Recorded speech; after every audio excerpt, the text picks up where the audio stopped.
नसा नसामा क्रिकेट मोटुको हरेक धड्कनमा नेपाल एउटा यस्तो उठौटी जसले सगरमाथाको देशलाई विश्व मानचित्रमा नयाँ परिचय दिँदैछ। नमस्ते, आज हामी कुरा गर्दैछौँ नेपाल प्रिमियर लिग सिजन 2 को। यो केवल 22 गजको पिचमा खेलिने खेल मात्र होइन, यो त नेपालीको सपना हो, एउटा नयाँ युगको सुरुवात हो।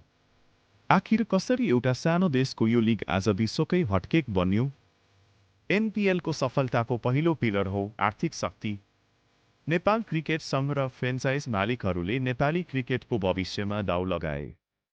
विश्वका चर्चित खेलाडीहरू नेपाल आउनु केवल संयोग होइन, यो हाम्रो बढ्दो आर्थिक हैसियत र क्रिकेटप्रतिको व्यावसायिकताको प्रमाण हो। एनपिएलले आफ्नो एउटा आत्मा खोजेको छ। त्यो ट्रफी हेर्नुहोस्, कालो पत्थरबाट बनेको, जसले हिमालयको शक्ति र स्थिरतालाई प्रतिनिधित्व गर्छ।